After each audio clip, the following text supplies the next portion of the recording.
artists, naturalists. I think every time I do a workshop, I talk about Jack and his program and what a joy it is to be involved with him.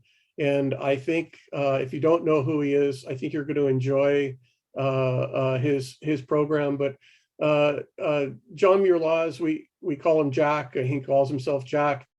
Is a principal leader and innovator of the worldwide nature journaling movement. And it truly is a worldwide movement. Jack's a scientist, an educator, an author who helps people forge a deeper and more personal connection with nature through keeping illustrated nature journals and understanding science. His work intersects science, art, and mindfulness.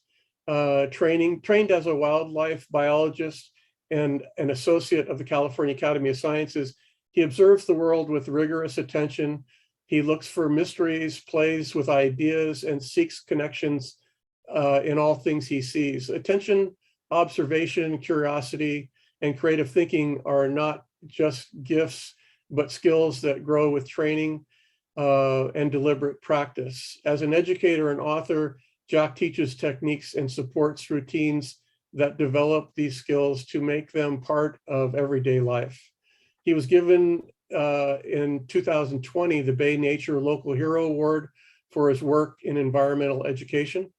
While Jack Muir Laws' name immediately brings to mind a famed naturalist, conservation advocate, and co-founder of the Sierra Club, John Muir, he is not in fact related to John Muir. It took me a long time to find that out. Jack Laws' mother, Bertrice Laws, was a Sierra Club lawyer, and she wanted his middle name to be Muir, whether he was a boy or a girl. Jack's grandmother taught him to draw at an early age. Jack says, bird sketching is like distance running. You have to make a habit of it. Through the process of doing sketchings, I learned something, and it helps keep me focused. Keep my brain focused in a way that maybe notice details that I wouldn't have seen. He says, then it's successful. That's why I draw. He's written and illustrated books about art and nature, including The Laws Guide to Nature Drawing and Journaling, The Laws Guide to Drawing Birds, Sierra Birds, A Hiker's Guide. I have all these books, by the way, and The Laws Guide to the Sierra Nevada, and The Laws Pocket Guide to the San Francisco Bay Area. Side note, I've been, before COVID, I've been attending Jack's monthly meetings and then attending his field trips for probably a couple of years. And he's such a generous and thoughtful and just incredibly knowledgeable in everything he does. And one thing that we didn't list here in this bio, but it's one of my favorite things, he produces a little nature blurb in the Bay Nature magazine that comes out every other month. It's always on the last page, and it covers either a bird or a tree or, why do mushrooms grow this way. And it's the first page I go to when that magazine comes out. So let's give a good warm welcome to John Muir Laws. Again, we go by Jack, and Jack, welcome. Thank you so much. It's really fun for me to be here. And I'm sort of, I think of myself as kind of a scientist first who just ended up using drawing and sketching and painting as a tool to record my observations. And so I came into art through my curiosity in nature. But drawing and painting is something that I've done and been really enjoyed since childhood. And now I'm not really sure what is the cart and what is the horse. The more that I get excited about nature, the more I want to go sketch it and journal about it. The more I sketch and journal about things, the more I understand about nature. And so they just sort of, they fit into each other. The bulk of my work is creating a field journal.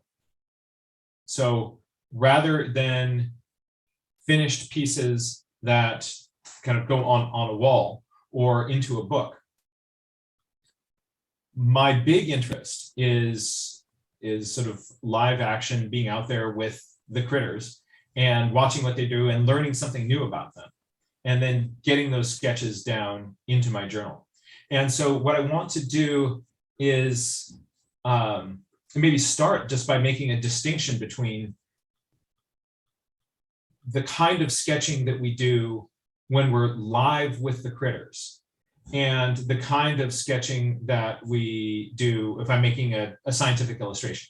So I'm also trained as a scientific illustrator. And when I do that, I'm sitting comfortably inside. I maybe have several study skins or wings of specimens around me. I will have a bunch of photographs, and I'll have a bunch of my sketches, and I'll put all these things together, and I can make a very careful drawing of a bird. When I am out in the field, I try to go as lightly as I can. And I don't have any of those resources. But those experiences being with the birds in the field really help me look and look and look and look with an intensity that I otherwise wouldn't do. If I were just out, bird watching, like, wow, these birds are cool. You identify the bird and then you're on to the next thing. But if you're stopping to make a sketch of it, it's going to make you look again and look again and look again. And each time you do that, you are going to see details that you had not seen before. You are going to learn something new about something that is familiar. So whenever I'm up in front of a robin, which I've seen a bajillion and 2 times, I try to say to myself, like, what can I notice about this robin? That's something that I've never noticed about robins before. And because the possibilities in observation are endless, very often if you're looking for something like that, you can find it. So let me first take you over to my sketchbook, because I'll show you kind of what it looks like when I am making these fast sketches.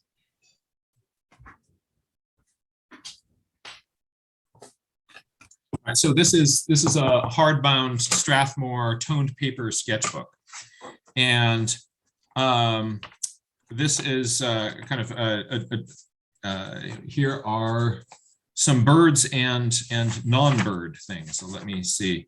I went down to Mexico, and I intentionally didn't bring a field guide with me. And so when I was looking at birds, I wasn't saying, what species is this? But I was just trying to, from my direct observations, learn something about them, make a discovery, and document those things down on paper. And when you're doing live painting in the field, there will be mistakes that you make. So this crested jay over here, there's a bunch of mistakes in this picture. And that's okay. That's okay. You want to give yourself, don't think of this as like making an illustration. Oh, by the way, there's glitter on here. Wondering what that is? That's glitter, because I have daughters and they have glitter. And so there's glitter in my journal. And look, it sparkles. I mean, what fun is that? So just kind of give you an example of kind of giving yourself permission to make mistakes, and it doesn't have to, you're not trying to make an illustration for a bird book.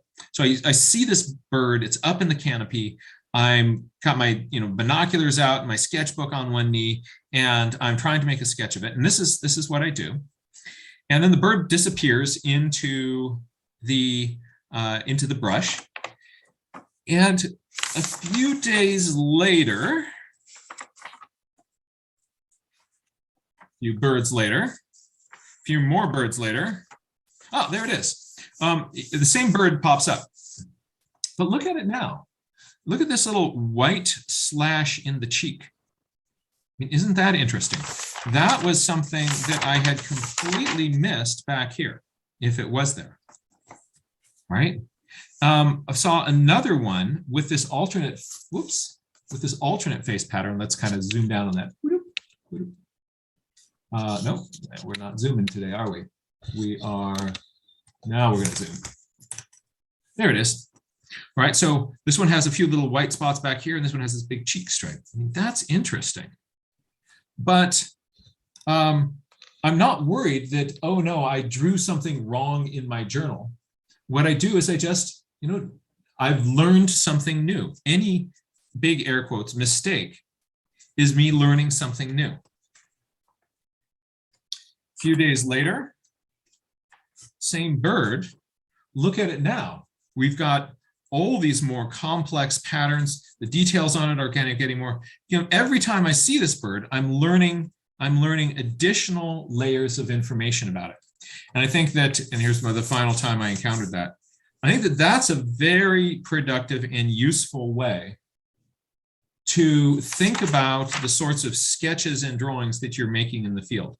Don't worry about bird portraiture, but think about what you can learn from your own direct observations with the critters. The other big strategy that I have is if I start drawing a bird and it moves, and they will move, if you say to yourself, well, I'm just going to wait till it comes back to that same position, somehow they can tell. And they never come back to the same pose. So what you do is the bird starts here and then it turns around the other way. So you start a new drawing and then it turns its back to you. You start a new drawing. It comes back to that other pose that it was in before. You go back to that same drawing. The drawing that you get furthest along on is going to be the most characteristic posture of that bird. And you don't have to finish any of these sketches. So you'll see in a lot of these places, there are sort of multiples of the same bird. Here this Annie, as it's moving around, I am moving around with it and getting different postures and poses. What I want to do tonight is to show you my approach for quickly getting down the oomph of the bird onto my page. And so that the bird looks alive.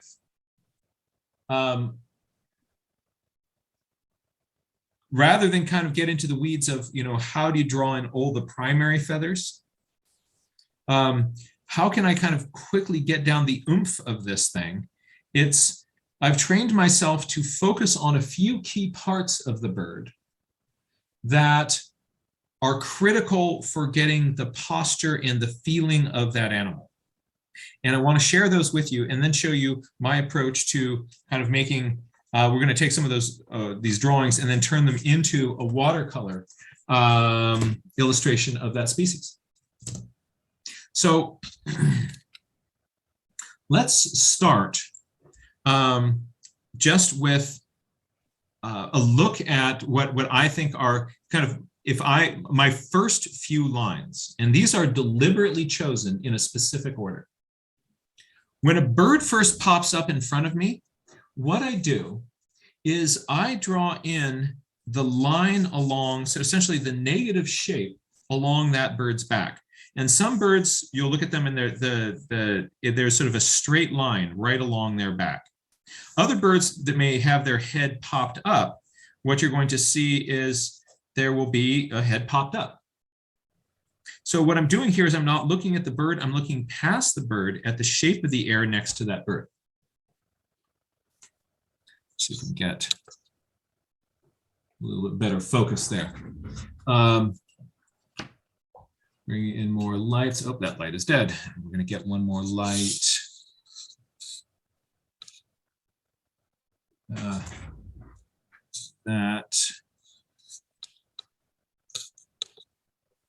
There we go. So that negative shape is the first piece that I get. And that actually tells me a lot about the position of the bird.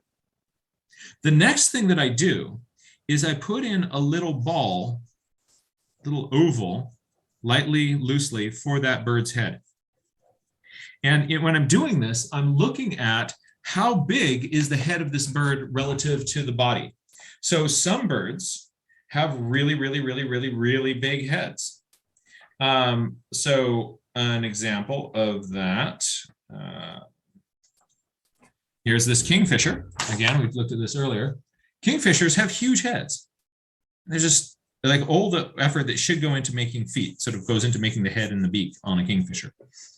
And So these huge, proportionally huge heads. If you look at small birds like this little wren here also have proportionately large heads. So relative to the body, that's a pretty big head that's on there. If you look at larger birds, all right, so here is this woodpecker that was hanging upside down on a tree. This upside down woodpecker, its head is proportionately small relative to the body. So my first thing that I'm interested in is what is the line on the back of the bird here, this negative shape, or as you see here, this negative shape kind of going flat across the back of this bird. And then I drop in just a little loose ball to give me the position of that head.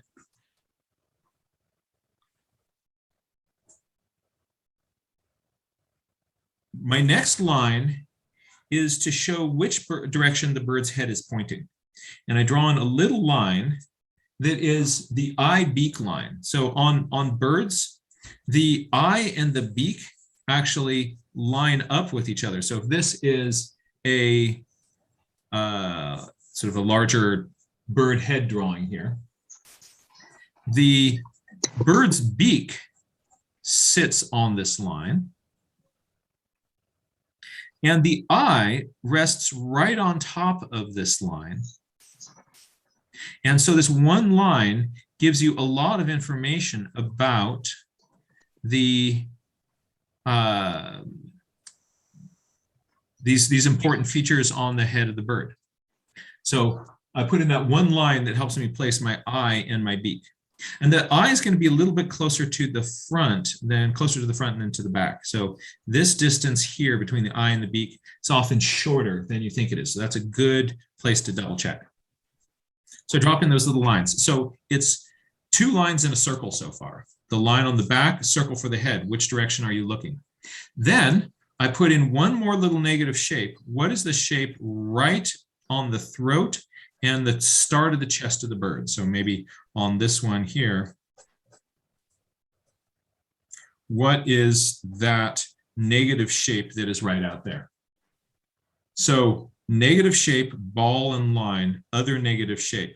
If the bird flies away at this point, I actually can get a lot of, I've got some real essentials here in getting the posture of this bird. And from memory, what I'm trying to do is just sort of, I'm now going to give my bird a ball for its body that kind of tucks into between these 2 negative shapes. The bird has a tail, and the tail is going to start not right along the top of the body, but down this circle just a little ways. And the tail can hang down, the tail can stick out, the tail can flip up like a wren, so that tail angle can be different. But there's going to be a tail that sticks in there for your birds. And I also put in one last little ball, and that is little sort of zone right here where the tail connects to the body. Put in a little ball that is a little bit more sticking out on the bottom than the top. And this gives you what are called the upper tail and undertail coverts. And you've essentially got the silhouette of this bird. If you were drawing a bird and you started off and you actually already had the silhouette drawn of that bird, you would be way ahead of the curve. I'm now distant voice because I've just walked across the room to try to pull a book off my shelf. Here it is.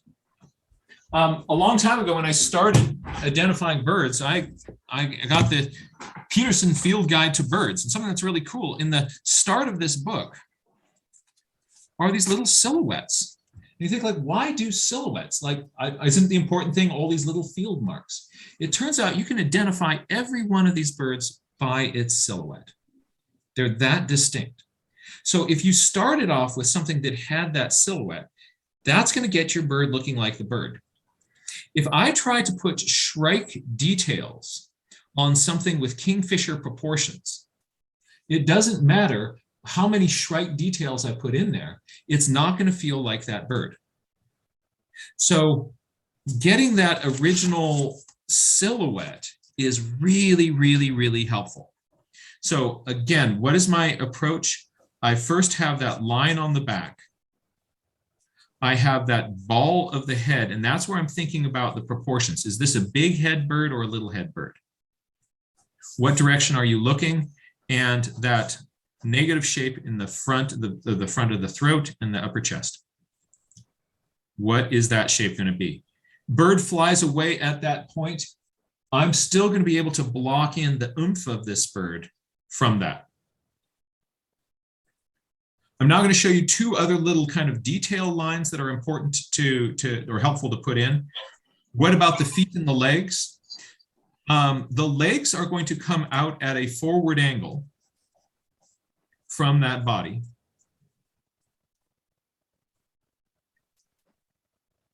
And sort of down towards the bottom of the bird, a little bit more towards the back than the front. And for the wing, what you want to do is just notice, does this bird have its wing tucked up sort of in line with the wing? So the wing, the point of the wing pointing towards there, or is it got its wing drooped down low on the side of its body?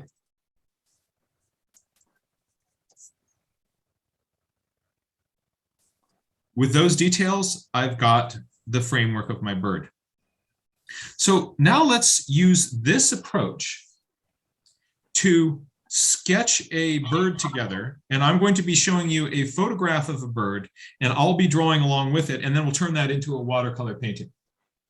For my approach, I do mixed media. So I usually start with a pencil drawing and then go over that with watercolor. For doing stuff in the field, that's much easier. I also sometimes, as you saw in that sketchbook, will do those sketches with a ballpoint pen because they don't smear as much as my soft pencil here. So let's take a look now at, I'm going to do a little screen share.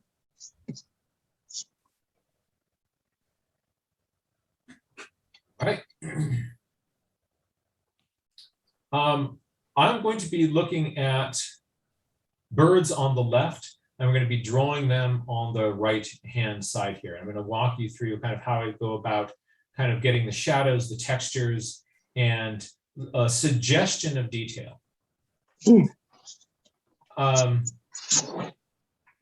Let's see, I'm going to hide floating media controls. There you go. So let's take a look at these are old photographs that come from this website, www.birdpixel.com. As artists yourselves, you know all about the importance of respecting other people's copyrights, including photographers. When we kind of get information from photographs, we're making a derivative work of their photograph. And we, out of respect to the fellow artists, we want to get their permission to do that. The photographer who runs this site, birdpixel.com, encourages artists and sketchers like you to use this incredible curated collection of very quality photographs, real quality photographs. And what you do is you kind of, they're in categories. So if I'm going to go here to sparrows, I click on sparrows. It then is going to open a page where there are these little bins of photographs of all of these different species. There are all these different species. So I'm going to hop over here to golden crown sparrow. I click on golden crown sparrow. And now I am in this other bin with all these photographs of golden crown sparrows and all these different life stages. And so Vivek Kanzode has encouraged us to use these. So this is just a wonderful resource. You can then click on any one of these, and it will bring up that photograph. And you can zoom on that if you want to. Really high res stuff here. This is an incredible resource. So want to just put this on everybody's radar. And I think that this is a beautiful bird. So let's start with this little one here, right? And I'm going to show you how I would go about creating a watercolor painting based on this photograph.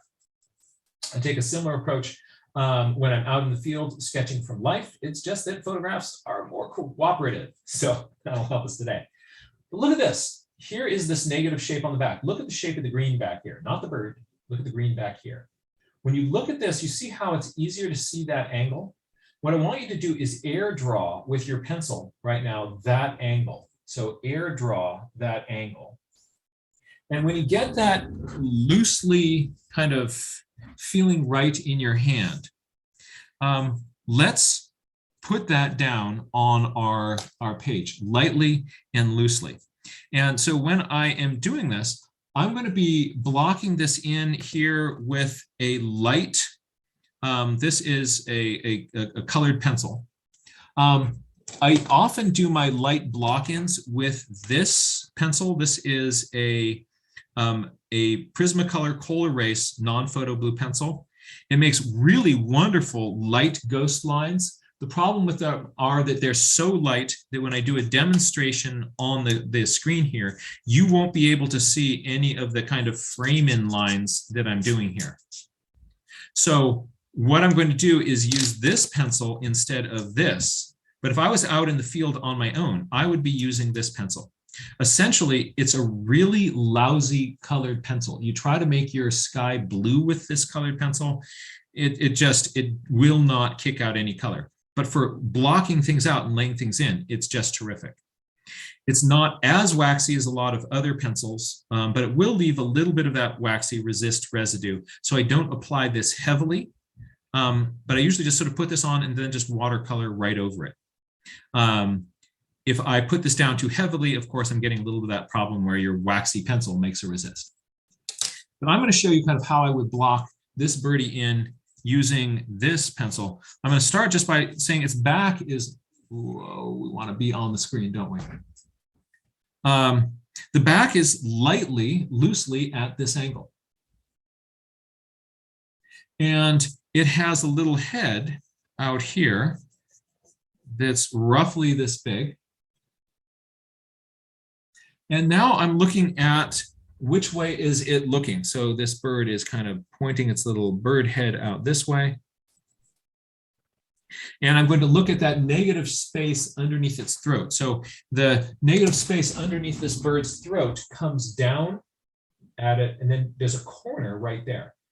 Throat, where the throat meets the breast, right there, that's a direction change here. So this, a little bit of this curve here with this straight down from it, that's what I want to get. That's what I want to get. So I'm looking at that curve. I'm feeling that negative space. I'm going to come down straight, and then out from that, there's a little bit of a bird chest. I can then put in that ball of a body.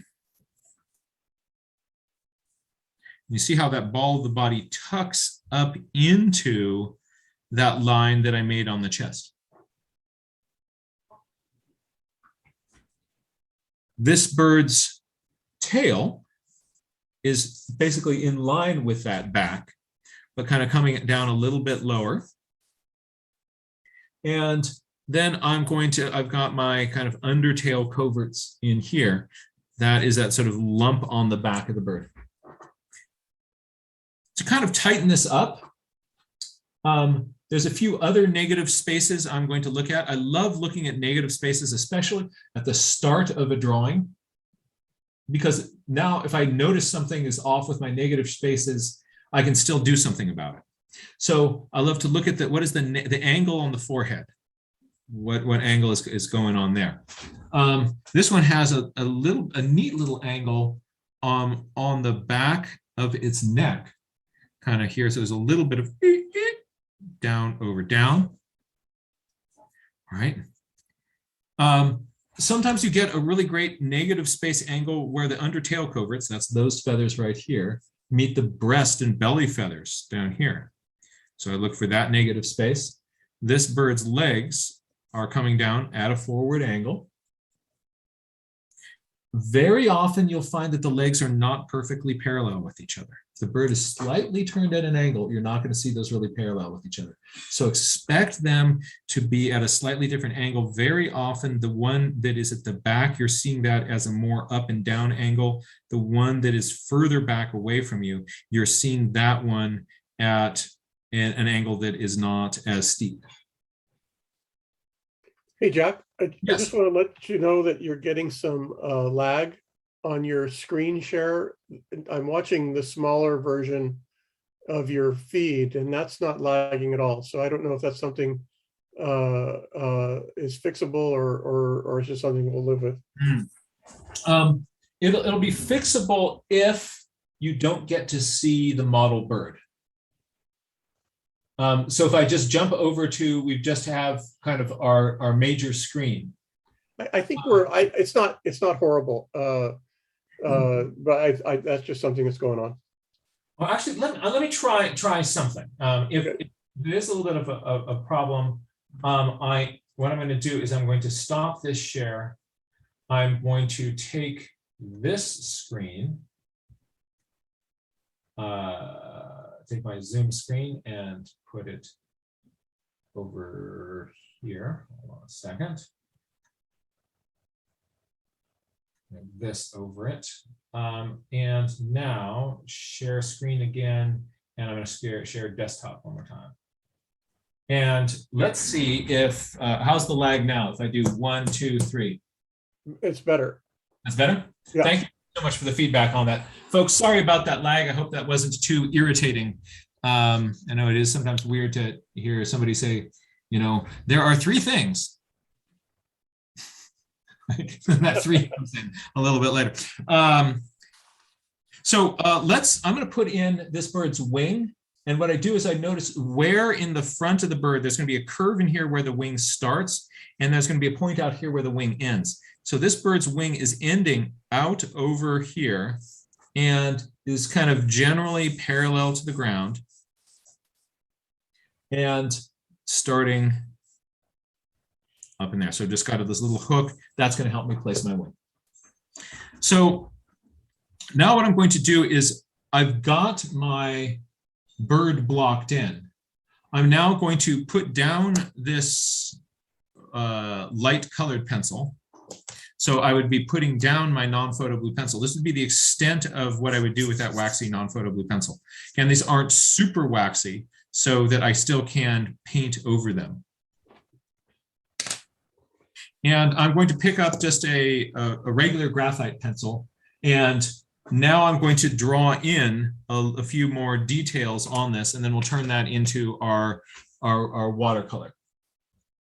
We're going to start here in the head. Let's actually see if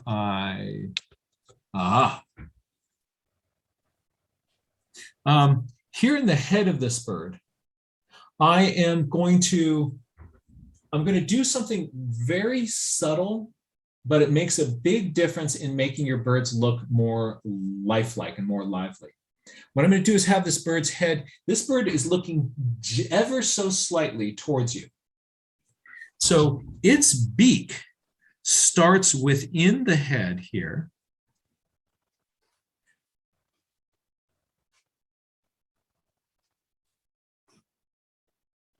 And so the edge of the feathers of the head don't come down to this point here. They come down to a point over here. So if I put this bird's head here, this bird is just ever so slightly looking towards you.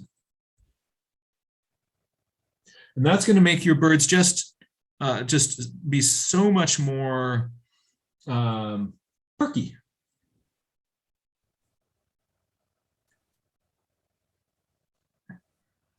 As I go around the bird, I'm looking for kind of corners, places where there are angle changes. Remember I mentioned that distance between the beak and the eye. You want a bigger beak, don't you? Yeah, you do. Is going to be important. So I leave enough space here, and that eye is then sitting on that line.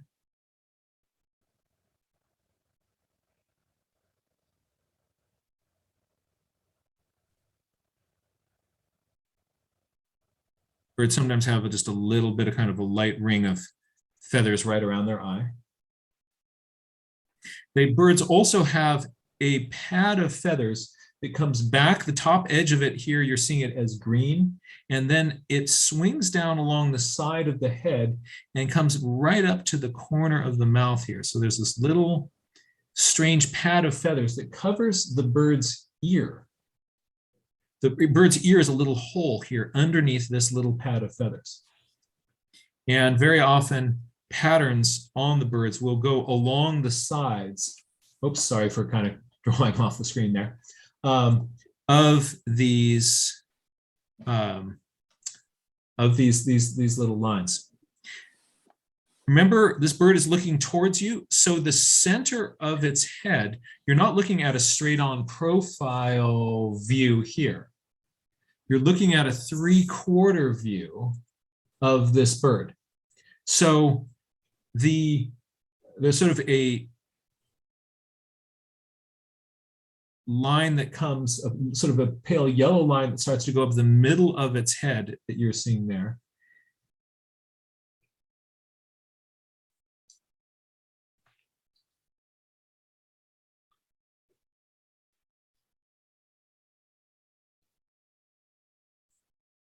Oh, I'm hearing the sound of rain at last outside my window. Ah, such a delightful sound.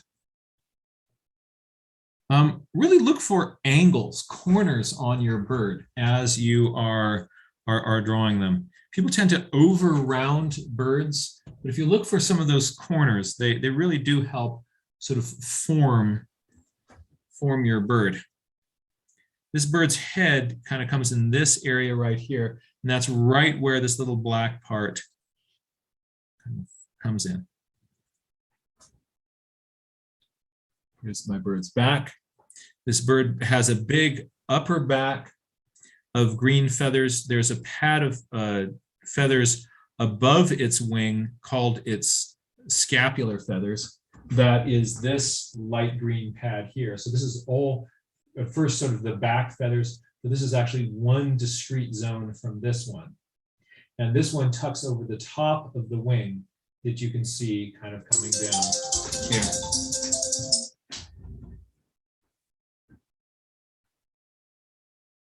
For the wing, there are several different zones of feathers. And if you're doing a careful scientific illustration, you're paying a lot of attention to the shapes and the sizes of those zones. There's a large pad of feathers that kind of goes over the kind of the upper back here called secondary feathers. And there are long flight feathers that stick out behind those called primary feathers. And in my books on drawing birds, I kind of go through this anatomy of the wing really, really carefully.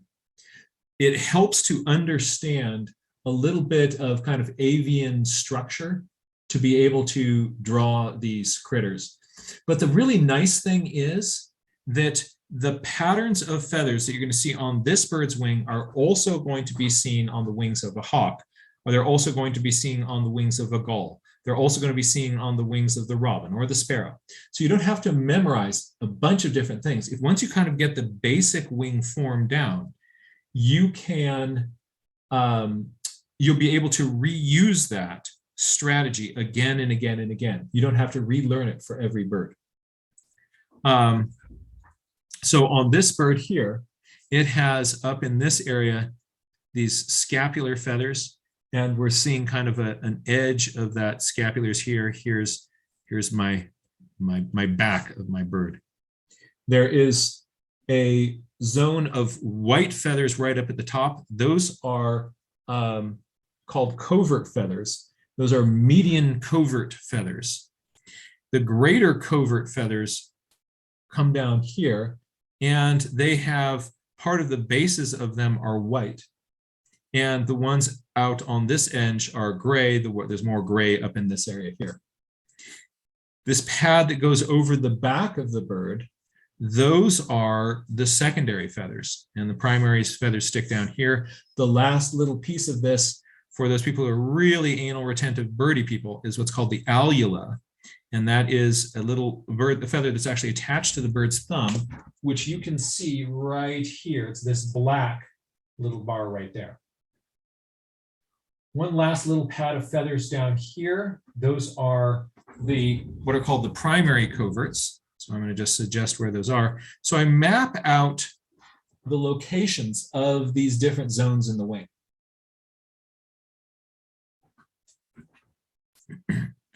On my tail, at first it just sort of looks like there's sort of this straight thing that is coming out from my bird. But there is a patch in the base of this that is white. And so I'm going to make sort of room for that. And I could just put a little suggestion of some lines there in those feathers. The lower belly of your bird is going to be fluffy. And your undertail coverts also often have a little bit of fluff to them.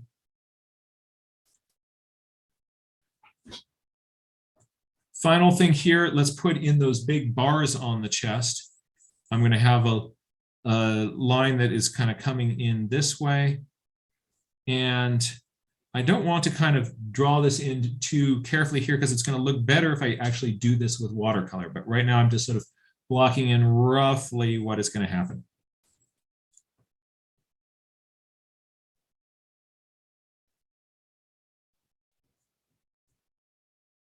I was drawing off the screen again. And when I start to draw over here and I got this line, this line, this line, please just call me back in and I will recenter my bird. But I start looking down at my piece of paper and then I lose track of where we are on our screen. This bird's feet are mostly hidden by needles, and so I'm going to hide them in needles. So this is a little kind of rough diagram of this bird. It's kind of got this open eye, gives it this little Orphan Annie look. And, but this is about the extent that I will usually do my graphite drawing. And then I start watercoloring on top of it. So let's take a look at what those tools are. Let me jump back for a moment to, here we go. Let's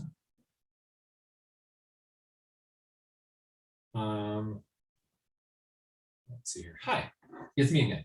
I want to show you my field gear. The gear that I use in the field is the same equipment that I use when I am painting in my studio. And I used to have different sets of gear, but I now just got myself used to using one kind of set of equipment. I like using lots of different paints. Some people have a small paint selection. I have a big collection of Daniel Smith paints. And I organize those on a little fold-out palette that so that my warm colors have their own mixing area, my blues and purples have their own mixing area, my greens have their own mixing areas, same with grays and browns. I have a little cheater area up here where gouache hides. And so if I'm mixing things with gouache, I'll sometimes do stuff up in there with that. But I like a palette where I've got kind of adjacent mixing areas because I often will kind of go into some of this dried gunk to initially kind of get a color that I'm looking for. So that's my palette. My field gear for watercolor consists of an old sock. And so I've got this sock here that is a dryer orphan. And I use this to clean my brushes. By the way, I've removed the real toxic paints from my palette. So there's no cadmiums in my palette. I don't want carcinogens, up against my skin like this. But for Most of my other paints, this is working great. And then the brush that I use for 99% of everything that I do is a Pentel Aquash water brush. And this is, I know sounds like, brush heresy. But if you've ever seen any painting by me, it was probably done almost exclusively with this brush. And the brush has this little water in there. This bad boy is awesome for field sketching. You don't get that little jar of mucky water that then has all your nasty heavy metals in it, because you have to pack that back out with you. You can't just dump it there in the middle of Tuolumne Meadows. The little marbles will be going like, right? But here, what I do is I will, I can dip this brush into whatever color I like, come swirl that around here. I now have that color on my brush. I can go paint to my heart's content with it. And then when I want to change colors, I give it a squeeze and a wipe on my sock. And it cleans itself from the inside out. And now I have a clean brush, right? So it's very, very convenient for field work. So I love these little things. This is the large Pentel Aquash brush. I like Pentel better than all the other brands. I like the large one better than the other ones. This one can carry a heavy wash, and it also comes to a fine enough point that I can draw little hairs and details with it. So that's my go-to tool for, if you ever see me do a demo, it's almost everything I do is going to be with that. So, and also for the price of one Kolinsky sable, you can get 500 of these. So that's pretty cool. Let's take some watercolor and put it on here. I use the sort of grisaille approach where you put the shadow in first and then glaze your local colors on top of that. So my shadow that I put in first, I usually do kind of a mixture of kind of a purplish gray. And so often I'll be reaching into, this part of my palette into some sort of purplish gray area. I also have a bit of a purplish gray color from Daniel Smith. I love me some Daniel Smith. I love me some Daniel Smith. Did I say that I love Daniel Smith? Colors are awesome. And they're really nice people there. If you ever kind of talk to them on the phone, they'll be really helpful to you. A bunch of the people who work there. Anyway, I could go on about Daniel Smith, but Daniel Smith, yes. They have got this color called Shadow Violet. Is this purpley gray color that is great for a sort of a base of a lot of shadow things. So very often I'll sometimes use just Shadow Violet, just straight up. And then other times I'll take that and kind of tint it and sort of mix into it with other colors. But it's a useful kind of, I'm a scientific illustrator, I need a shadow now color for me. So let's put some of that on. Let's go to do that screen share again. Share my screen. And are you again looking at the view with the bird Yes. and the drawing board? Yep. Yay. All right. So then we're going to get some shadows on this little guy. So before somebody else asks, Jack, is the sock available at Blick Art? The sock, actually, there is a special feature in this sock. So the sock is available in a laundry room near you, but this one has been customized because have you ever been out there sketching and thought to yourself, what I really, really need right now is a sock puppet? So so this allows you to have a sock puppet whenever you need one. And so, if you're ever entertaining kids on an airplane, you're thinking like, if I only had a sock puppet, but you've got your sketching kit with you. I mean, just with two googly eyes, your sketching sock becomes a sock puppet. So that's custom. You can learn something every day. Let's put some paint on. Here we go. I'm going to back up here a little bit so you can see me kind of my approach with my palette and the bird. Let's refocus this bad boy. There we are. I'm gonna go up a little bit higher. Well, I think it's nice to be able to see how people, what they're doing with their palette. So I've got all my sort of grays in here, and this one right here is shadow violet, this one right there. And so I'm going to just dip into that and kind of mix it in there. So what I do is I first take my water brush, I just wiggle it onto the paint tab. I then bring that out into the mixing area and kind of squizzle it around a little bit. And then I go off on a corner of the paper somewhere and I test it. And I'm looking at, are there kind of chunks of color? Are there like weird nuggets of pigment floating around in here? How dark is it? Is there too much water in it? Is this what I want to be putting down? Is the consistency of this paint here what I want to be working with? And here it's a little bit too dark for what I need. So I'm going to squeeze my brush just a little bit, and that puts a drop of water down in here, and I'm going to then squizzle that around and test it. There, I've got a little bit too much water on there. All right, so that's a little bit lighter. I'm liking that better. And what I do so I don't get too much water on my brush is I just give it a little wipe here on my sock. I can pick up a little bit of paint, test that, like, okay, that's what I want. If the light's coming from the back of this bird, it is going to have a shadow that is going to be cast over part of its belly. And that shadow then is going to tuck up here under the wing. A lot of the undertail covert is going to be in shadow too. And there I go.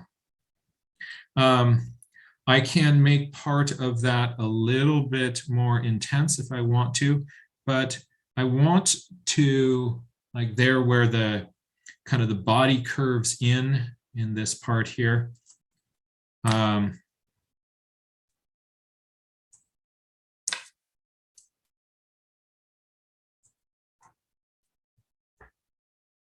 And then what I do is I let that dry. And what I'll be doing then is dropping, actually I want a little bit of shadow up against this bird's cheek in here.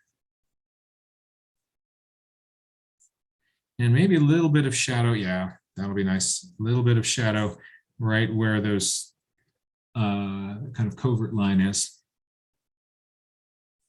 If I'm out in the field, this dries really, really fast. When I'm doing stuff in my studio, I have a hair dryer. So I'm gonna hit that.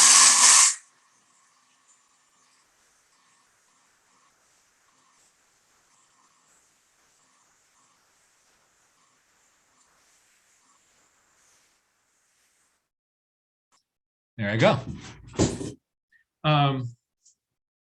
Now I get to go towards the pretty color part of my palette.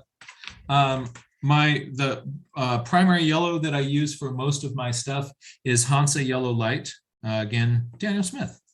And I'm going to just test that off on the side here.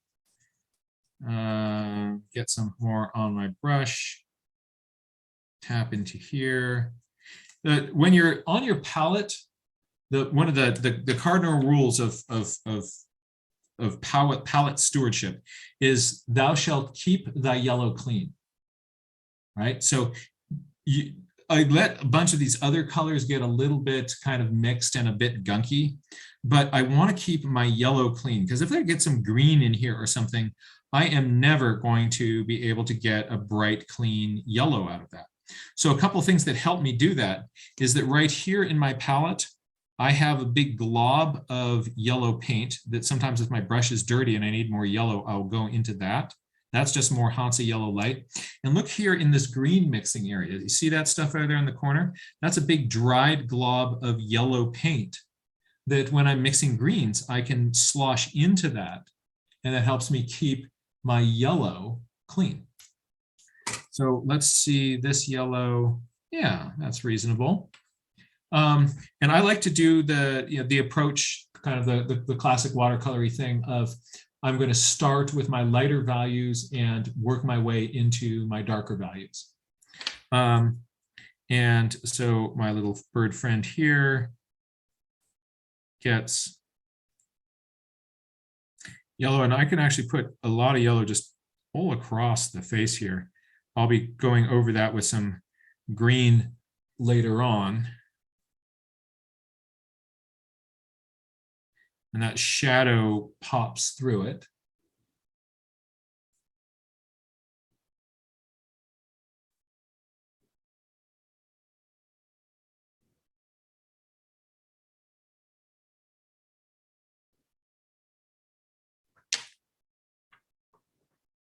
And I might want that to be a little bit more intense. I'm getting some right up in its sort of the front of its face. I'm getting some Hansa yellow medium up into this area here. And then I let that dry in the sun.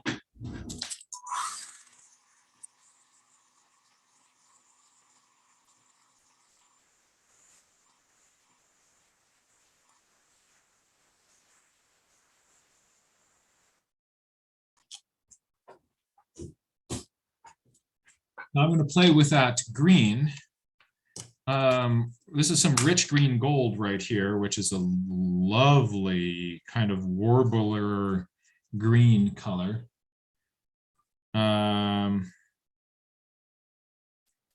Test that. I'm getting a lot of glare on that. Kind of block. Oh, then I blocked the entire thing. That's maybe want it slightly brighter. And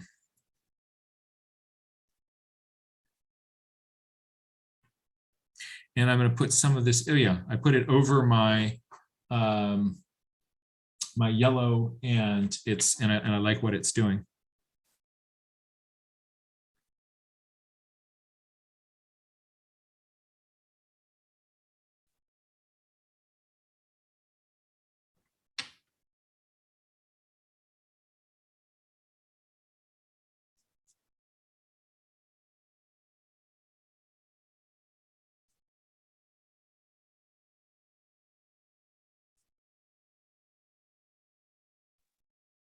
If anybody has any questions, you can type them into the chat area and we'll pass them on to Jack, or you can unmute your mic and ask them directly.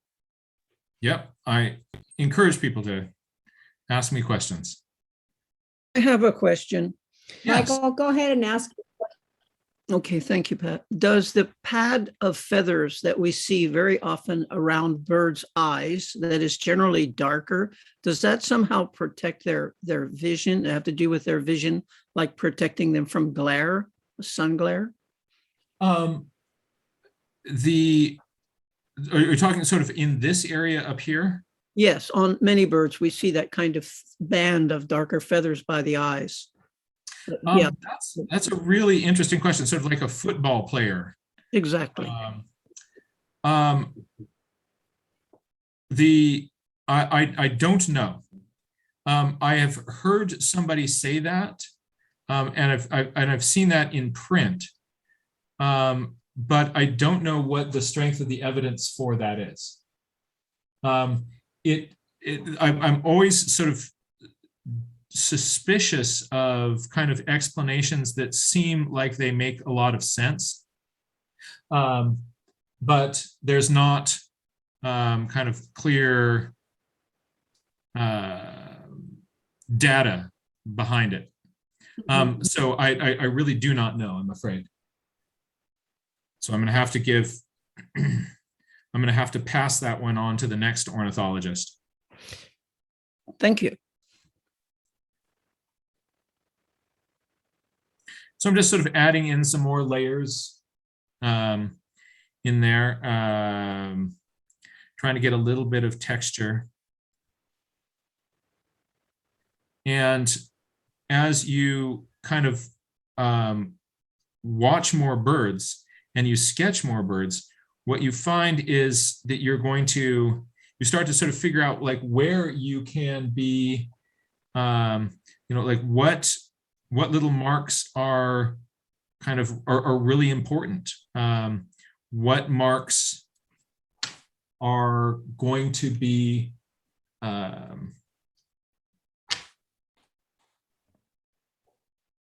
just sort of the whim of the way that the wind blew that afternoon, and what marks are things that are really kind of structurally significant on your bird.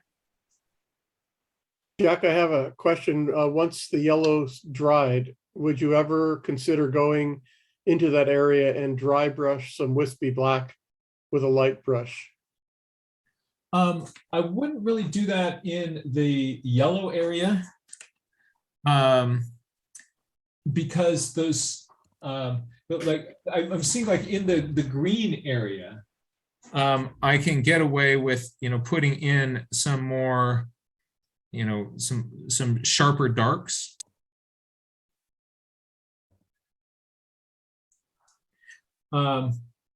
But I wouldn't really do that in that yellow area. I think that that I would be risking really dulling that out.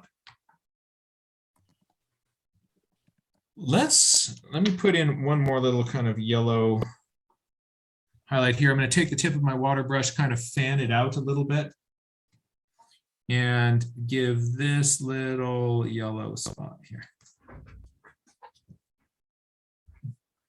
Now, let's play with this wing, because if you look at the wing, there's a ton of overlapping, all these little white lines, and there's structure in here. So understanding that structure really is going to help me.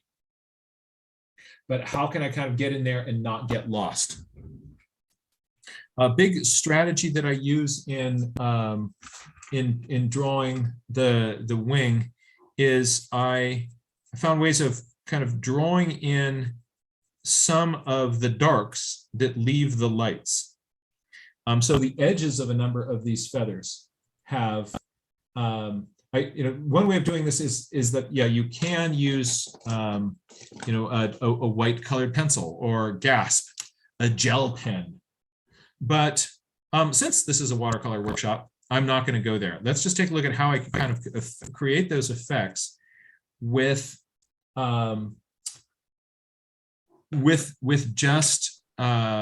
just my dark. So I've got kind of a dark gray brown here. It's a mixture of just some of the darks on my palette mixed with a little bit of Payne's gray, just to kind of pump up the darkliness of it a bit. And I'm going to test off on the side to see how watery it is, what kind of paint texture I have. And I think it'll do. And I'm going to start up here.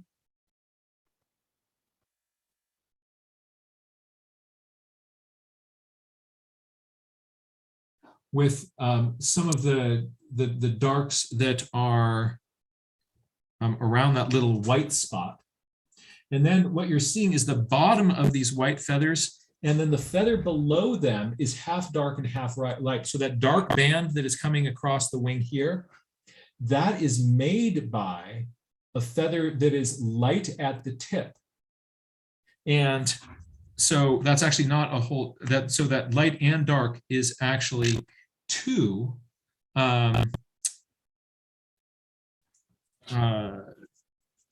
is those two colors are actually all in together in one feather. So I'm resting the side of my hand on my piece of paper so that I can kind of draw with the tip of my brush like a little pencil. I'm going to draw in this alula. That's the feather that is attached to the bird's thumb. And down below that are actually I'm going to let that then dry while I'm working on a different part of the wing.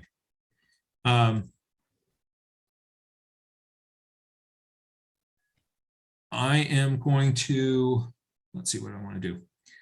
I am going to get rid of a little bit of the dark on my brush. With a water brush, when I get rid of a little bit of the dark, it makes a lighter gray, but it still can have a watery consistency. So here is a lighter feather, and I'm going to come right next to that, leaving a little white space between them.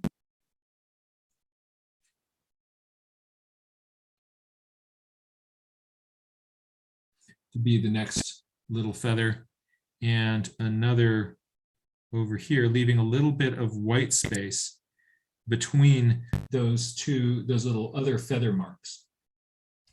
Then I'm going to take that same color and bring it into the top part of this wing. And some places I do that, I am leaving kind of a white spur between those to be, we'll see that once this dries. Where's that little hair dryer? A little bit of gloss, I know, on that.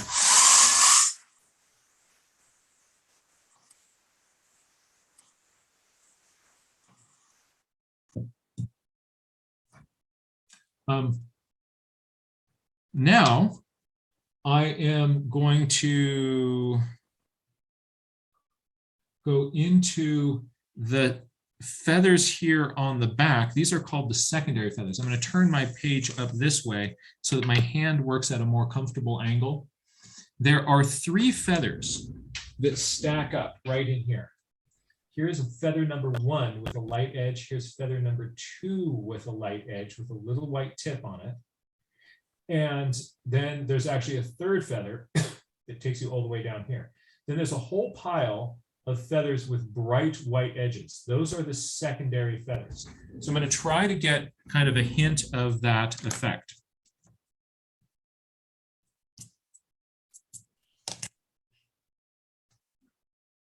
So this feather is coming in this direction. And I'm going to draw the edge of that feather by starting the next feather that is down below it.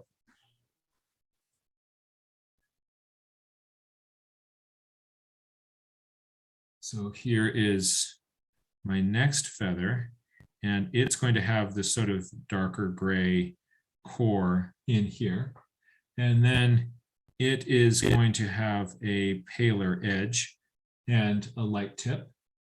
And then there's going to be the feather that is down below that. So you see what I'm doing is by leaving that little edge of that feather, I'm getting these sort of white lines. And later on, I'll come in and put a light wash of gray over those just to kick them back a little bit. I'm going to leave the rest of the secondary feathers with really crisp edges. But for this one, let's see here. So you see, I'm creating feathers by the shape of the feather that is below it.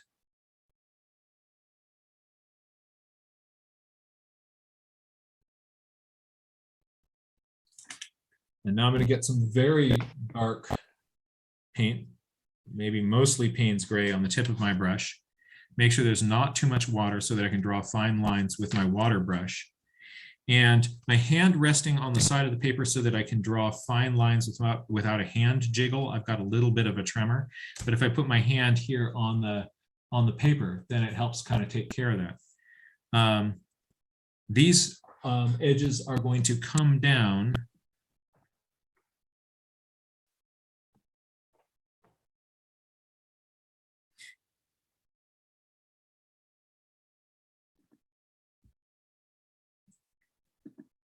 And you see, as I do, I'm getting those white edges on the secondaries. See if we can zoom or focus that more. Maybe that's the best we're going to be able to do for right now.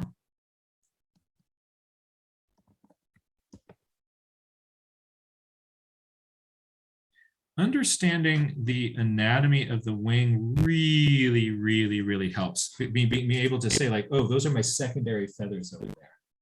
And they've got a slightly different structure than the primary feathers. Now I'm kind of getting into my primary feather zone.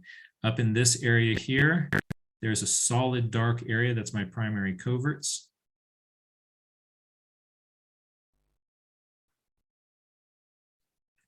And then there's a few little white edges in this part of the wing, but most of this wing is going to be dark. I'm actually going to mix in a little bit of dark brown in this dark mixture, because those primary feathers have a slight brown cast to them. Test my paint consistency off on the side. And there's just a light little drag. I'm getting nice rain noises outside my window now.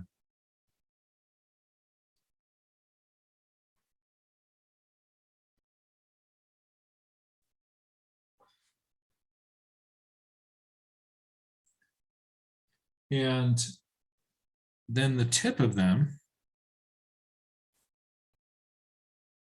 is black.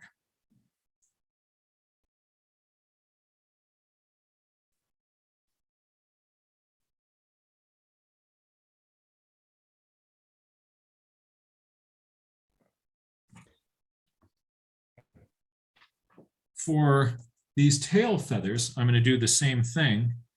Just drag this down and leave a little space where we're going to kind of get a hint of these feather edges.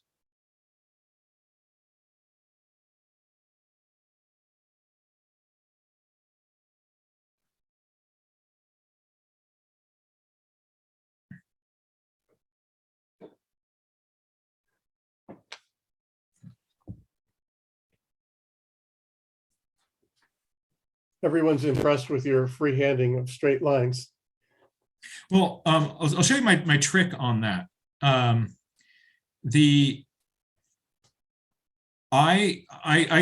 have a real hard time freehanding straight lines. The trick that I do, it depends on the length of the line that I want to do.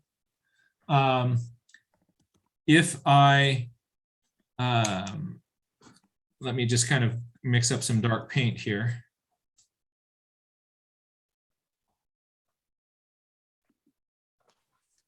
If I am doing a fairly short line, then I put my hand down and I will sort of drag my brush tip. And as I do, I slightly move my wrist out to kind of keep these lines parallel. But this only works for lines that are short like that. So it's kind of a little wrist arc like that. If I'm trying to make one that is longer, what I do is, let's kind of really zoom back here, is I am going to, off the screen, I put my elbow down on the piece of paper. And what I'm doing is I'm making this arc with my elbow. And that makes a slightly curved straight line. So you've got that kind of elbow arc. So these are finger drags, elbow arcs. And just sort of depending on the length, so these elbow arcs are great for things like plant stems.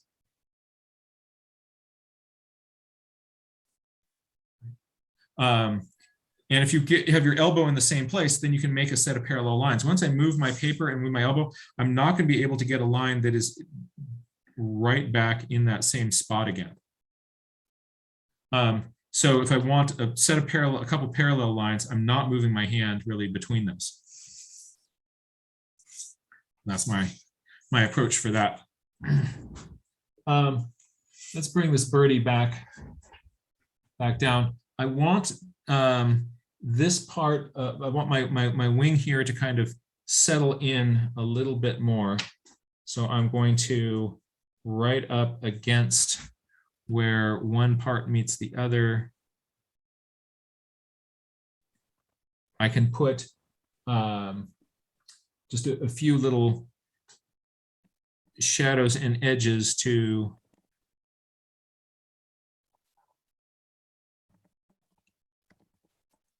just a little suggestion of detail in there is going to go a really long way.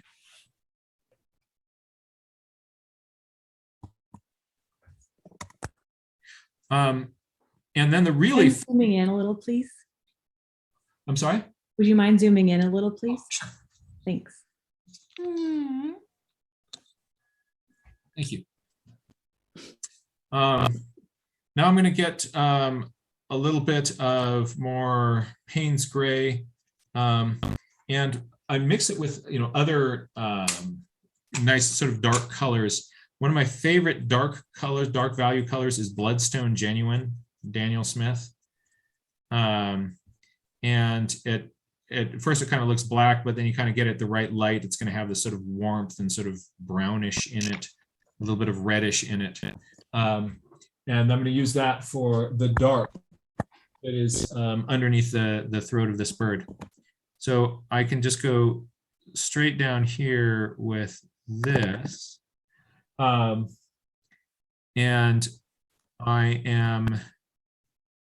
I'm trying to get something that'll be kind of a nice, high contrasting, saturated dark. But I also want there to be kind of a hint of feather texture with this. So this is where things are kind of going to get fun in this. As I come down on this band here, I'm making little strokes that where at the end I'm pulling up with my hand. And so I'm getting, it's getting lighter and also more irregular. Up above that, there's another big band here. So I'm going to kind of come in here. So I'm kind of, my hand is kind of flicking up as I'm coming down with these marks here. I'm now going to, actually I want this to kind of smooth in there.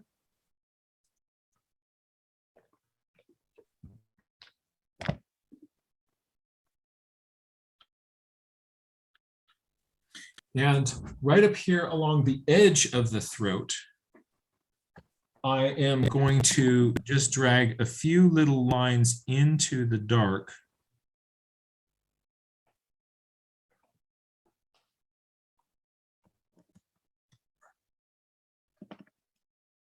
To make that a rougher edge.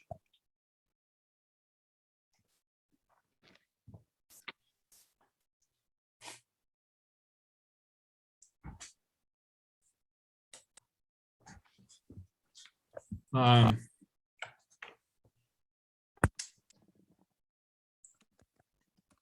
eye, I'm going to leave a little highlight on it.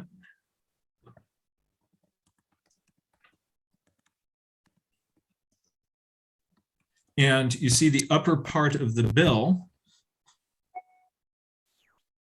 also has a highlight on it.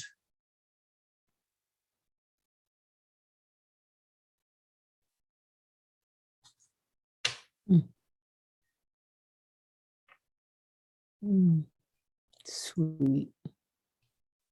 And when you kind of get to start to put in those little details and those sorts of things, then yeah, then the bird starts to look a lot more birdie. there's sort of a cuteness that starts to come in. You leave that highlight in the eye, and the bird really starts to feel like it's looking back at you. We'll put in just a little bit hint of color for these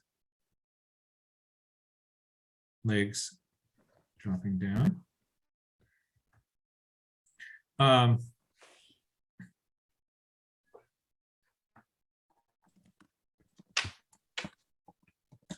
One of my, I almost kind of consider this a cheating color, is there is I've got a pale gray color in here called black tourmaline, and if I really want a subtle neutral gray, it is very, very useful. And I find myself kind of reaching for it all the time. It fills in all sorts of sort of strange sort of interstitial spaces in my drawings. I'm going to put a little bit of that in there. I'm going to bring some of it into here. Would you mind recentering again, please? Oh, yes. Into where? Thank you.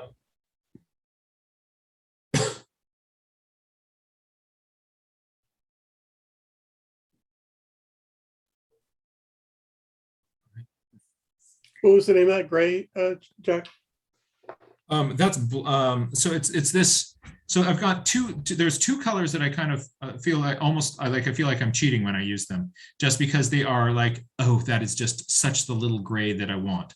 One is this when I want just sort of some dull gunmetal gray. This black tourmaline genuine from Daniel Smith is absolutely fantastic. The other color that I sort of find myself solving all sorts of problems with is this light sort of peachy brown color, which is what is it? Buff titanium. And in all sorts of birds, all sorts of drawings, I find that this sort of neutral gray and this neutral brown, these both light ones, really, really convenient. I know some people mix all their colors. I've got mad respect for those people. It's just not me. I like having a big smorgasbord of colors that I can play with. So let me see if I can get a little bit more what I want to do next. Oh, I know what I want to do. So I want to make this bird, part of the fun of it is this really kind of light belly in here. So if I want that to really stand out, I need there to be something dark adjacent to it. And so especially if I don't want this to be kind of drawn by kind of just the graphite from my pencil, if I want the paint to tell part of the story, then I'm going to add some dark in here around the bottom of my bird and these sort of undertail coverts and things like that. But I don't want the dark to be adjacent up in here because this is already so dark. So I'm going to go against these sort of light parts. As a scientific illustrator, I'm often trying to get, like, I want my bird to pop out.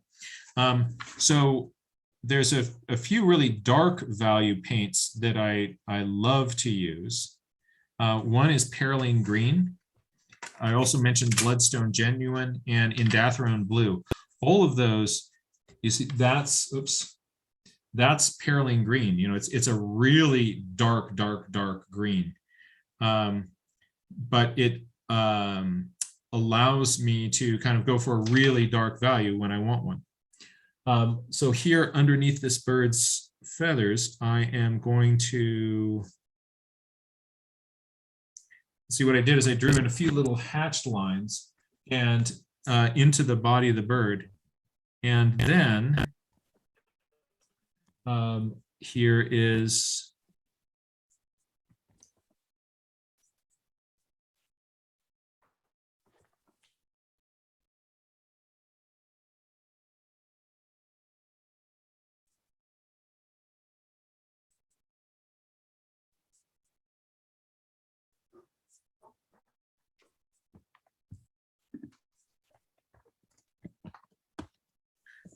do want those legs to kind of kick back a little bit, so I don't have a problem kind of painting over them.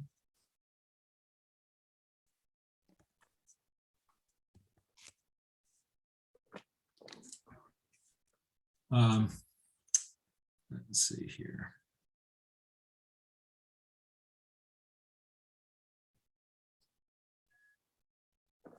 And then I'm going to take a lighter version of that and put it up here.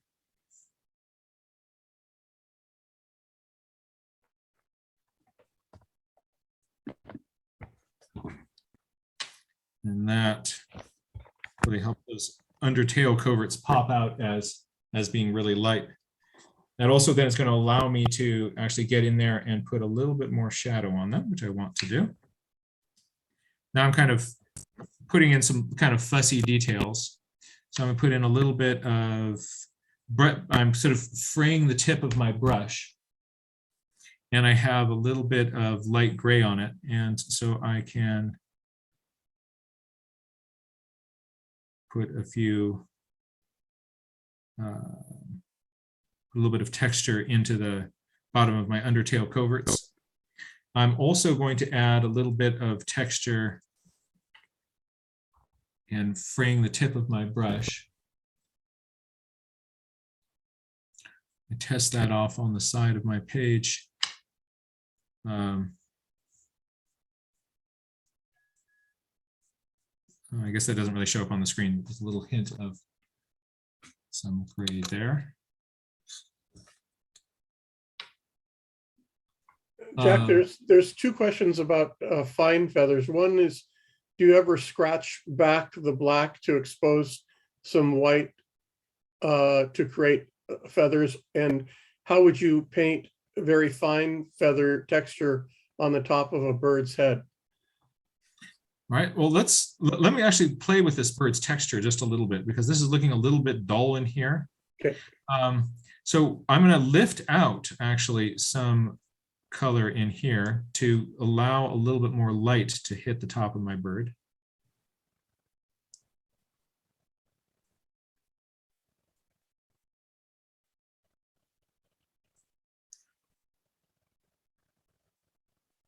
Sometimes if I lift out some paint in here, I lifted out too much. So I'm going to have to put some paint back in. But that lets just a little bit of kind of light hit the top of the bird. I can lift out a little bit along here. And then come back over that with a few little dark details. Do you mean, by that, do you mean like, say, on a sparrowhead where there are lots of, streaks and stripes?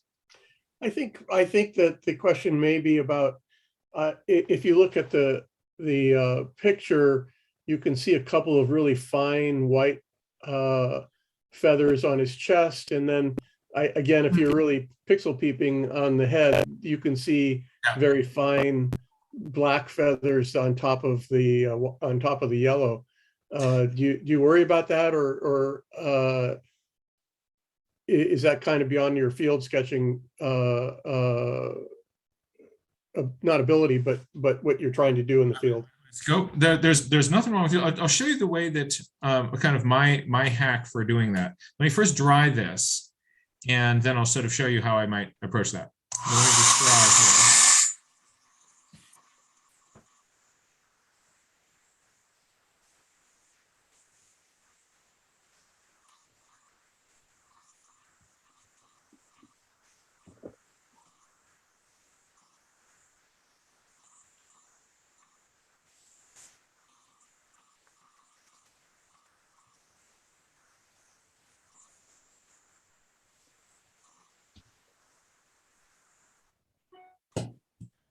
There you go. Nice dry bird. Now it's dry. I can come in and clean up a little bit of my pencil scrawl.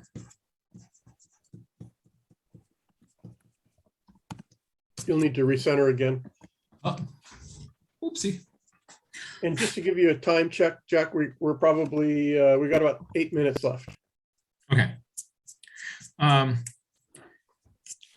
So I'll show you a couple of things that I will tend to do. And that takes something like this and really tightens it up. At the end of a drawing, let me sharpen something.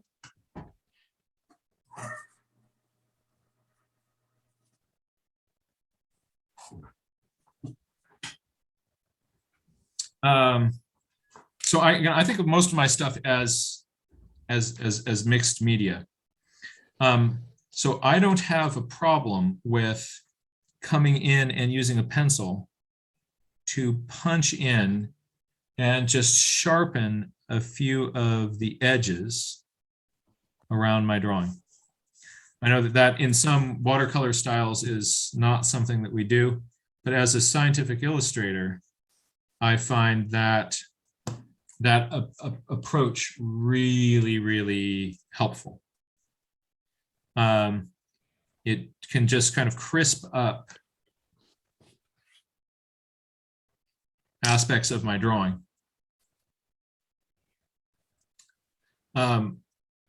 And so I'm going to think about,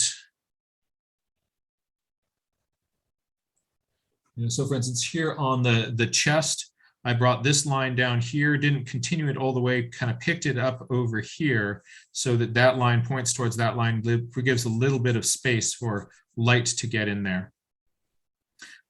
For those light lines and things, something that I find that I tend to do a lot is hit it with a white colored pencil.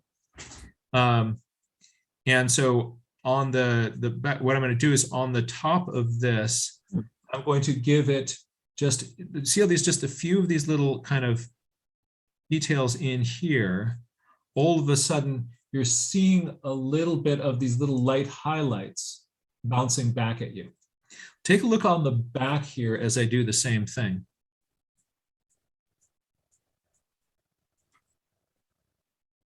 There's a little bit of a hint now of some fluffiness.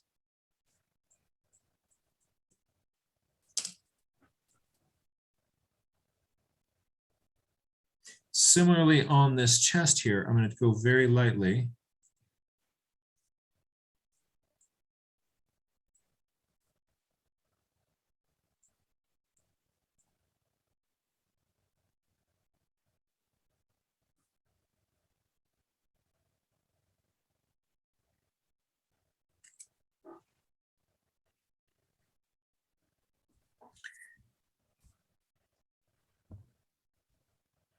When the paper is completely dry, that the colored pencil does a really great job of just sort of pulling in a few little highlights.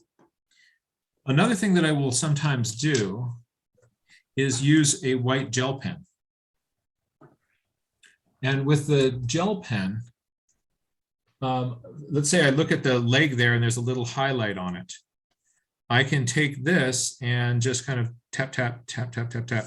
And there's a few little bright highlights on it. It's too bright, so I tap it with my finger. And if I've just put it down, then a little bit of that lifts up. Here I waited too long, but this is water soluble. So if I stroke that with my brush, I can make that into a lighter little suggestion of that highlight. I think I want in this lower flanks of the bird here, I want to get a little bit more texture and detail in here. So what I'm going to do is I'm going to take my brush tip and I fan it out so that then with one brush stroke, it's making a lot of lines, right? So, and I am going to lightly come in here.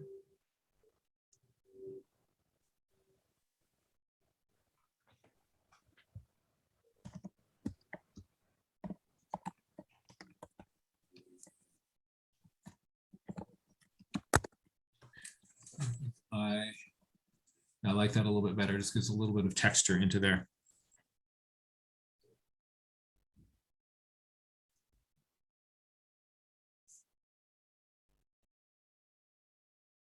Oh, he's beginning to look a lot like if we get too close, he's going to fly away. Oh, that would be nice. They sometimes do. Actually, that reminds me of this wonderful painting. I think I'm sharing my desktop. Have you seen this painting before? No. Yeah. This is the painting by Medrios of the creation of birds. And I love that.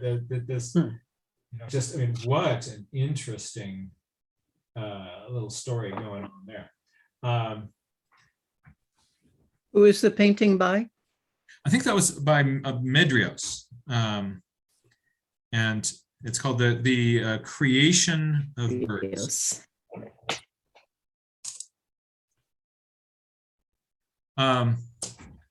So let's say that gel pen is also kind of an interesting thing. Let's say on my eye, I had not left a highlight.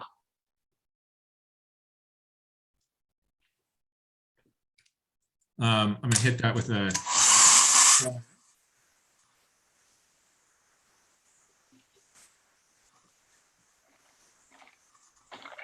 you see the bird just looks a lot less lively with that dead eye. When we die, our eye becomes dry and doesn't glisten. And so you kind of get this dead eye look. But Yeah. Just with the addition of that sparkle comes back into the bird. I think I want a little bit of these white lines. Part of that. And there we go. So we've seen a few little strategies for playing with a bird. I probably should stop soon because you know how we always overwork things. But I'm feeling happy with this little warbler. If you'll square the warbler up, I'll take a screenshot of it and include it in the video. Let me see if I can get it so that we're seeing it at this sort of a strange angle. Yeah, that's better. It's more of a square angle on it so that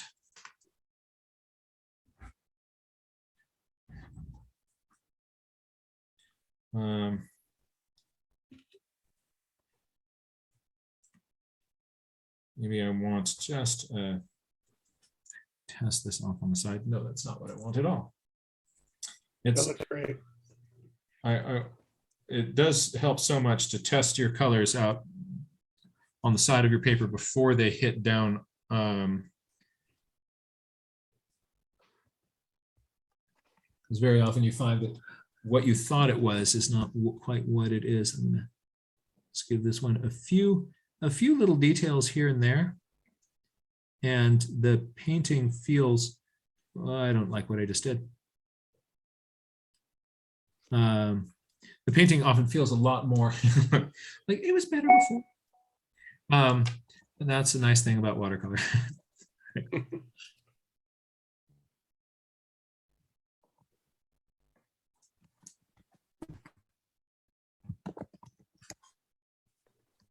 There we go.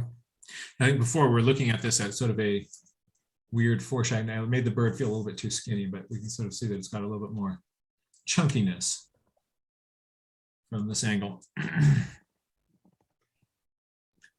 Do we have any questions for Jack before we have to sign off?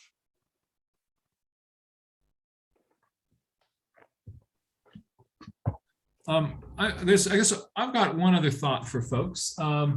So if you'd like to kind of pursue this idea of, what are some kind of learning bird anatomy, and, how to kind of get those details into your picture, how can you understand the wing of the bird, or the those sort of more kind of geek out as a scientist, ornithologist points of things.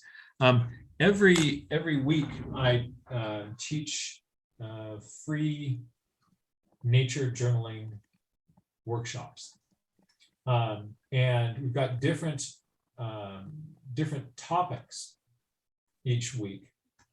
Hold on, whoa, go back, be small, and let me just wanted to sort of show you folks, if you want to kind of learn more about this sort of drawing birds and things like that, here, this is my website, which is johnmuirlaws.com, right? And if you go there, there's this how to draw birds link. And here it is. And if you look on the right, these are all different blog posts of videos or stills with sort of, here are ways to find kind of links to people who will let you use their photographs. Here are some kind of guidelines of kind of how to sort of start, kind of how to break down a bird. This actually uses the old technique, which I used to do. I showed you folks my new approach. But there's a number of resources here to help you be able to understand how birds' feathers move, how they can kind of fluff up parts of their bodies when they get cold, and how that sort of changes parts of their bodies. So there's some useful tutorials and things in here. So you can see there's how to draw birds in flight and all sorts of other topics. If there's things that you see here, there's no paywall for any of this stuff. And the so you can just click on any one of these and it brings up like here. If I click on this first one, you see that little arrow over there? I can hit on that and it is going to progressively take me through what I did in order to build up that bird. Okay. Wow. And so there's there's descriptions of kind of what I'm doing with those steps. In addition to that, over here, every week, I teach 3 free Zoom workshops on nature journaling. So every Tuesday is something which we call Ask Jack, where people come with I'm having trouble drawing iridescence in feathers, and people will come and they'll ask their question, and we solve it live. Every Wednesday is an educator forum, and every Thursday there is there's a workshop with different topics. So shadows and reflections, drawing snowy owls. Here we're going to have an interview with Rosalie Hazlett, who's a watercolorist and scientific illustrator who just came out with a new book. She's going to be talking about some of her techniques and strategies. We're going to have a Bob Ross birthday party. We're going to learn how to draw happy little trees. So all of these are, there's no cost to get in these.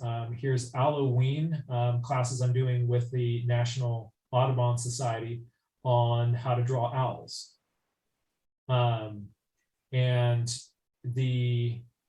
So all you have to do to join any of these workshops is you just click on the link, it brings it up, and then it says, click here to join the Zoom workshop. You click on that and guess what? You're in the Zoom workshop.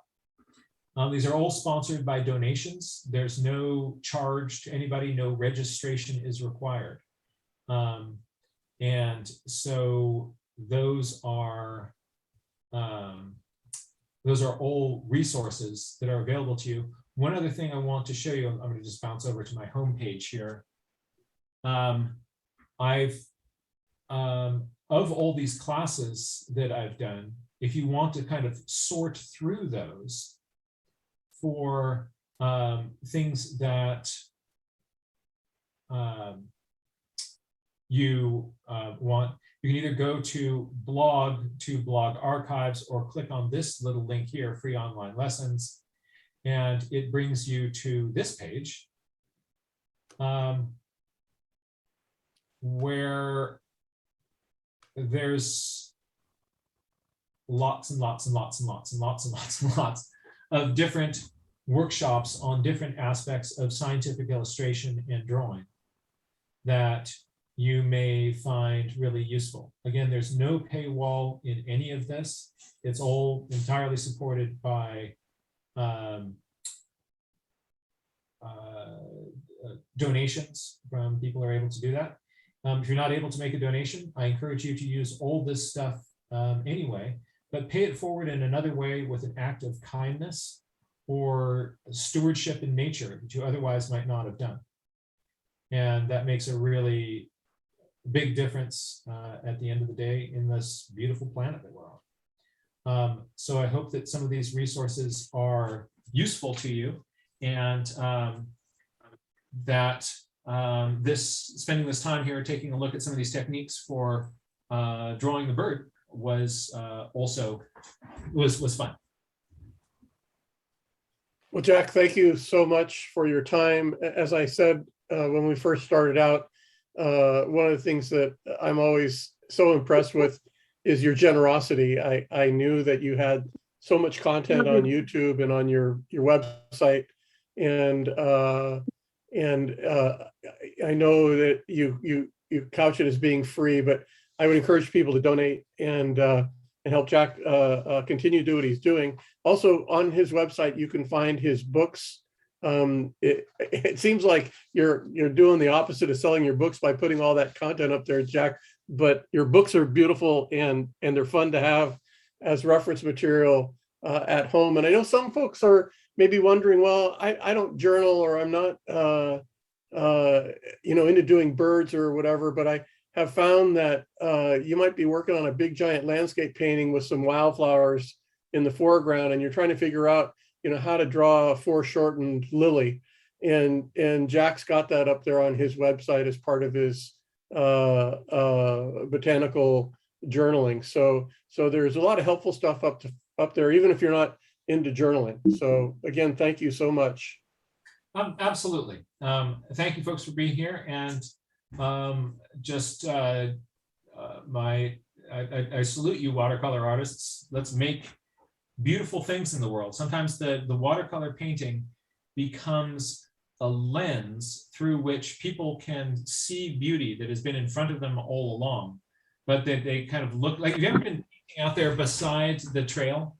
If you've ever done any plein air stuff, you'll be out there painting, and somebody comes walking up the trail, and they look down at your painting, and then they look up at the landscape, and they go like, "Oh, wow!" And then they pull out their camera, and they take a picture of it and walk on down the trail. Yeah. It's like that. The paintings that you do can be just sort of a little window and just saying like, look, here's some beauty and an opportunity just to kind of fall into that moment. Again, thank you so much. And for those of you that may be new to our general meetings, we do record these, and we will have a video up of this meeting that you'll be able to watch at your own pace if you want to try doing the bird. You can kind of pace your way through that video, and that should be up probably by end of day tomorrow. So thanks again, Jack, and thanks everybody for joining us. Well, thank you. Thank you, Jack. Thank you so much, Jack. Thank you.